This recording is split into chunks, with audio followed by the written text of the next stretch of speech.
Assalamualaikum warahmatullahi wabarakatuh. Saya Yosi Nur Aliza, mahasiswa Setiami Kampus A Kota Bekasi. Saya di sini ingin memberikan salah satu materi dari dasar-dasar jurnalistik mengenai materi wawancara. Berikut materi yang akan saya sampaikan. Wawancara. Wawancara atau dikenal juga dengan istilah interview adalah percakapan antara dua orang atau lebih dan berlangsung antara narasumber dan pewawancara. Tanya jawab antara pewawancara dan narasumber ini bertujuan untuk mendapatkan sebuah informasi, pendapat, data, dan keterangan. Ada beberapa model wawancara, yaitu ada dua. Yang pertama, wawancara langsung, yaitu bertatap muka, face to face, langsung dengan narasumber. Lalu yang kedua, wawancara tidak langsung, seperti contoh melalui telepon, chat, dan email. Ada beberapa jenis wawancara. Wawancara berita, yaitu wawancara yang dilakukan untuk memperoleh keterangan, konfirmasi, atau pandangan tentang suatu masalah atau peristiwa.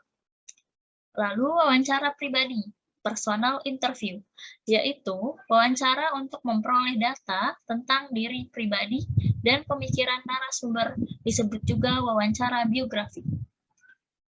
Wawancara eksklusif, yaitu wawancara yang dilakukan seorang wartawan atau lebih, tetapi berasal dari satu media secara khusus dengan narasumber, berkaitan dengan masalah tertentu di tempat yang telah disepakati bersama oleh wartawan dan narasumber.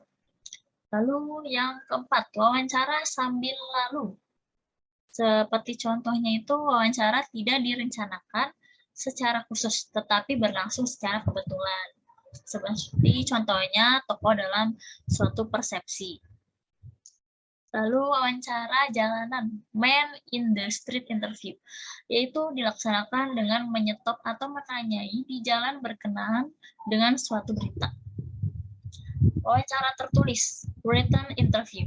Kelemahan wawancara tertulis adalah jika ada yang tidak jelas, pewawancara tidak bisa meminta penjelasan secara langsung.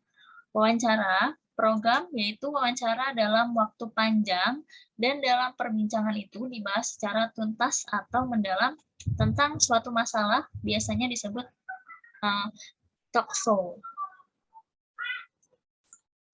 Ada beberapa jenis pertanyaan ya dalam wawancara ini, yaitu pertama jenis pertanyaan terbuka, yang kedua jenis pertanyaan tertutup. Untuk pertanyaan terbuka itu menggambarkan berbagai pilihan bagi orang yang diwawancarai untuk merespon. Contohnya, bagaimana pendapat Anda melihat perkembangan ekonomi syariah sekarang ini? Pertanyaan terbuka membuat narasumber dengan senang hati akan menjelaskan. Untuk pertanyaan tertutup biasanya hanya menghasilkan jawaban singkat, terbatas, dan respon yang datar dari narasumber. Contohnya, apakah Bapak mengenal orang yang diduga pelaku perampokan tersebut? Jawabannya sudah pasti ya atau tidak. Nah, di sini saya akan jelaskan keuntungan dan serta kerugiannya ya.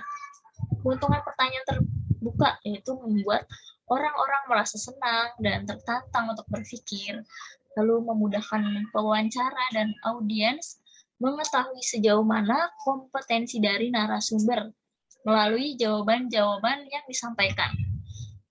Bila narasumber memiliki kompetensi yang baik dan sesuai, maka jawabannya akan detail. Lalu membuka peluang munculnya pertanyaan-pertanyaan berikut yang tidak terdapat dalam TOR atau pertanyaan lanjutan. Lalu yang terakhir, orang-orang yang diwawancari akan merasa lebih tertarik dan tertantang, sehingga wawancara bisa berlangsung, menarik, dan memunculkan spontanitas. Untuk kekurangan pertanyaan terbukanya ya, narasumber memberikan jawaban terlalu panjang, bertele-tele, dan tidak relevan.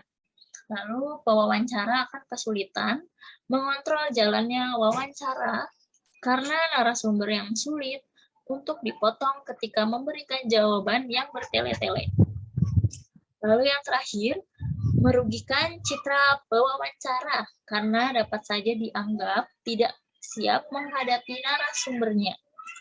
Lalu keuntungan pertanyaan tertutup ada 3 poin. Menghemat waktu, langsung ke sasaran jawaban yang akan diberikan narasumber, dan mendapatkan data-data relevan yang diperlukan. Wawancara dapat mengontrol sepenuhnya jalannya wawancara.